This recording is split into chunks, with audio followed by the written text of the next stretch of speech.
మా ఇల్లు family members అందరికీ నమస్కారం అండి. ఈరోజు నేను హౌస్ క్లీనింగ్ చేద్దాం అనుకుంటున్నాను. పండగ ఉన్నది కదా, దానికోసమని. అయితే ముందుగా నేను సోఫా క్లీనింగ్ చేద్దాం అనుకుంటున్నాను. అయితే సోఫాకున్న కవర్స్ అన్నీ తీసేసి మిషన్లో వేద్దామని మొత్తం అన్ని కవర్స్ అన్నీ తీస్తున్నానండి. ఈ సోఫా కవర్స్ నా దగ్గర 3 సెట్స్ ఉన్నాయండి. ఇది డిమార్ట్లో తీసుకున్నాను. ఇది బ్రౌన్ కలరు. ఇది వాష్ చేసేద్దామని తీసేస్తున్నాను. ఇంకా పండుగ అంటే క్లీనింగే కదండి, ఎక్కువ దాంతోనే టైం స్పెండ్ చేయాలి మనం. అయితే ఈ సోఫాలన్నీ జరిపి వెనకాల డస్ట్ ఉందండి, దాన్ని అంతా క్లీన్ చేయాలి. నేను మంత్లీ ఒకసారి క్లీన్ చేస్తూ ఉంటానండి. అయితే పండగ కదా, ఇది కూడా కలిసి వచ్చింది ఈసారి. అందుకని అవన్నీ క్లీన్ చేస్తున్నానండి. వుడ్ అంతా డస్ట్ పట్టింది. ఇంకా పొడి క్లాత్ తీసుకున్నానండి, తీసుకుని క్లీన్ చేస్తున్నాను. ఈ సోఫా మీద కూర్చుని తింటారండి పిల్లలు. అయితే ఏమైనా చిన్న చిన్న ఫుడ్ పార్టికల్స్ ఏమైనా ఉంటాయి కదా, అవి పడతా ఉంటాయి. దాన్ని అంతా క్లీన్ చేస్తున్నానండి. వెనక కూడా కొంచెం డస్ట్ పట్టింది. ఇంకా ఇదంతా జరిపేసి సోఫా అంతా వెనకాల కూడా క్లీన్ చేసుకుంటున్నాను. ఇది వెంటిలేషన్ అది మా హౌస్కి ఎక్కువ ఉంటుందండి. అయితే బయట ఉన్న డస్ట్ అంతా బాగా పట్టేస్తూ ఉంటుంది. అందుకే ఇవి ఫ్యాన్స్ అవన్నీ వీక్లీ ఒకసారి క్లీన్ చేసుకుంటూ ఉంటాను. అయితే సోఫా క్లీన్ చేస్తానండి. ఇంకా ఇవి చైర్స్ ఉన్నాయి, సోఫా చైర్స్, వాటిని కూడా క్లీన్ చేసేస్తున్నాను. ఫర్నిచర్ ఉంటేనండి దాన్ని మెయింటెనెన్స్ చేసుకోవాలి, లేకపోతే అవి డస్ట్ పట్టిపోతాయండి. అసలు ఆ డస్ట్ పట్టిందంటే నాకు తుడవపోతే నిద్ర పట్టదండి. ఇంకా ఎప్పటికప్పుడు అవి క్లీన్ చేసుకుంటూ ఉంటాను నేను. ఇంకా సోఫా కవర్స్ కూడా మార్చాలండి. పాతవి మిషన్లో వేసాను. మిషన్ ఆన్ చేసి ఇంకా అది క్లీన్ చేసుకుంటున్నాను. ఇంకా కొత్త కవర్స్ అవి షెల్ఫ్లో ఉన్నాయి, తీసి ఇంకా వేయాలండి. ఇదిగోండి సోఫా క్లీనింగ్ అయిపోయింది ఇప్పటికి. ఇంకా కవర్స్ తెచ్చేసానండి, సోఫా కవర్స్. ఇది బ్లూ కలర్ అండి. ఈ కలర్ వేద్దామని ఈ కలర్ తీసాను. నాకు బ్రౌన్ కలర్ కవర్ కన్నా బ్లూ కలర్ బాగుంది అనిపిస్తుందండి. ఎప్పుడు వేసినా బాగుంటుంది కలరు. ఇంకా సోఫా పని అయిపోయిందండి. ఇంకా పాత సోఫా కవర్స్ అది మిషన్లో వేసేయాలి. ఇంకా షెల్ఫ్ పని ఉన్నదండి. ఒక్కో షెల్ఫ్ తీసి క్లీన్ చేస్తున్నాను. బాగా డస్ట్ పట్టేసిందండి. ఒక క్లాత్ తీసుకొని మొత్తం షెల్ఫ్లన్నీ క్లీన్ చేసుకొస్తున్నానండి. ఈ మధ్య నేను షెల్ఫ్లు అవి క్లీన్ చేయట్లేదండి. ఇది మిర్రర్ ఉంటుంది కదా, పెద్ద డస్ట్ ఉండదులే అని పెద్ద పట్టించుకోలేదు. సరే ఇంకా పండగ కదా అని మొత్తం షెల్ఫ్లో ఉన్న సామాన్లన్నీ తీసి క్లీన్ చేస్తున్నానండి. ఇది హాల్లో షెల్ఫ్. ఇది షోకేస్ ఉంటుంది కదండి, అది కింద ఏవో బుక్స్ పెట్టుకున్నాను. దేవుడి బుక్స్ ఉంటాయి కదా, అవి. ఇంకా టీవీ షెల్ఫ్ కూడా క్లీన్ చేయాలండి. ఇంకా షెల్ఫ్ క్లీనింగ్ అయిపోయిందండి. ఇవి 2 డేస్ నుంచి బట్టలు అవి ఇంకా మడత పెట్టట్లేదు. ఇంకా సర్లే అని అవి కూడా మడత పెడదామని ఇంకా సోఫాలో తెచ్చుకొని వేసుకున్నానండి. ఇంకా ఒకటి మడత పెడుతున్నాను.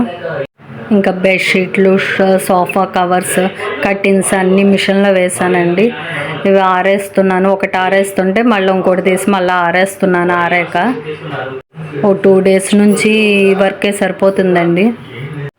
ఈ పని ఫినిష్ అయిపోయాక ఇంకా వంట చేయాలండి. లంచ్ టైం అయిపోతుంది. ఇది ఇంకా పిల్లలు కైట్స్ అవి కొనుక్కున్నారండి. అది తీసుకొచ్చి చూపిస్తున్నాడు. ఇప్పటి వరకు పైన ఎగరవేస్తున్నారు. ఇది 2 కైట్స్ తీసుకున్నారండి. చెరొక కైట్ 250 తీసుకున్నాడు, విత్ థ్రెడ్తో సహా అండి.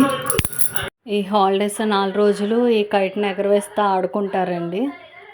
ప్రతి ఇయర్ మా పిల్లలు సంక్రాంతికి కైట్స్ కొనుక్కుంటారండి. అలిగి కూర్చున్నాడండి. వాడికి థ్రెడ్ సరిపోలేదంట, ఎక్కువ దూరం వెళ్ళట్లేదంట కైట్.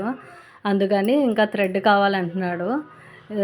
చాలే అని చెప్తుంటే వినట్లేదు వాడు. అదిగోండి థ్రెడ్ చూపిస్తున్నాడు. కొంచెమే ఉంది, ఎక్కువ దూరం వెళ్ళట్లేదు, ఇంకో థ్రెడ్ కొనండి అని చెప్తున్నాడు వాడు. వద్దంటే అలిగి కూర్చున్నాడండి.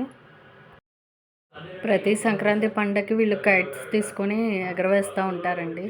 ఇంకా అవి బట్టలు అవి మడత పెట్టేసాను. ఇంకా షెల్ఫ్లో పెట్టాలండి. పిల్లల బట్టలు అవన్నీ వేరేగా వాళ్ళకి సదిరేసాను. ఇంకా పిల్లల బట్టలు వేరేగా పెట్టి వాళ్ళ షెల్ఫ్లో పెట్టాలండి. ఇవి మా బట్టలు మా బెడ్రూమ్లో పెట్టుకుంటాను. యూనిఫామ్ అండి ఇవి. 2 డేస్ నుంచి మడత పెట్టకుండా అలా ఉంచేసాను కదండి. ఈరోజు కుదిరింది. ఇంకా పిల్లల బట్టలు అవి షెల్ఫ్లో పెట్టేస్తామని ఇంకా వాళ్ళ బెడ్రూమ్లోకి వెళ్ళాను. ఇంకా బెడ్షీట్స్ అవన్నీ తీసానండి.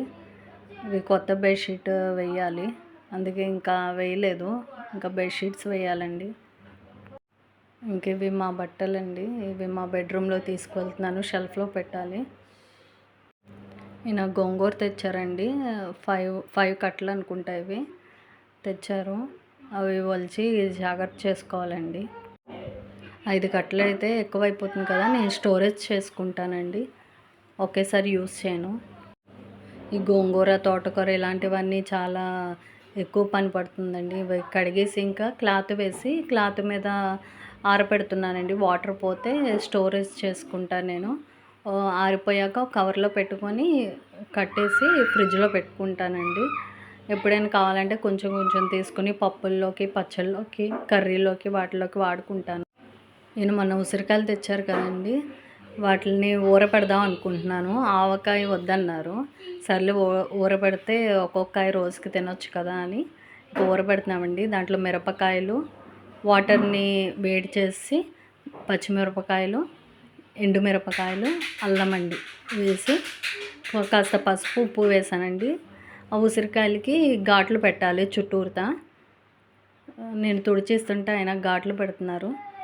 పెట్టేసి ఆ వాటర్లో వేసి ఓ ప్లాస్టిక్ దాంట్లో డబ్బాలో పోసేసుకుంటే నిల్వ చేసుకోవాలండి. నిల్వ చేసుకుంటే అవి ఒక్కొక్క కాయ ఒక్కొక్క రోజు తింటూ ఉంటే హెల్త్ బాగుంటుందండి, టేస్ట్ కూడా బాగుంటుంది. ఇలా ఊర వేసుకోవడం వల్ల ఉసిరికాయలో వగరు తెలియదండి, బాగుంటుంది తినడానికి. పిల్లలు కూడా ఇష్టంగా తింటారు. ఆల్రెడీ లాస్ట్ పట్టిన ఉసిరికాయ పచ్చడి ఉన్నదండి. ఇంకెందుకని ఈసారి పచ్చడి పట్టలేదు, ఊర పెట్టుదామని ఇలా చేస్తున్నాం, ఊర వేసుకుంటున్నాం. కాసిన కాయలు తీసి నూనె కాచుకున్నానండి. ఈ కోకోనట్ ఆయిల్లో కొంచెం మెంతులు, ఉసిరికాయ, కలోంజీ గింజలు ఉంటాయి కదండి, అవి వేసుకొని ఆయిల్ కాచుకున్నాను. ఈ మధ్య హెయిర్ ఫాల్ అవుతుందండి, అందుకని ఈసారి అలా చేశాను. ఈ వీడియో నచ్చినట్లయితే లైక్ చేయండి, షేర్ చేయండి. మరిన్ని మంచి వీడియోల కోసం నా ఛానల్ సబ్స్క్రైబ్ చేయండి. Thank you.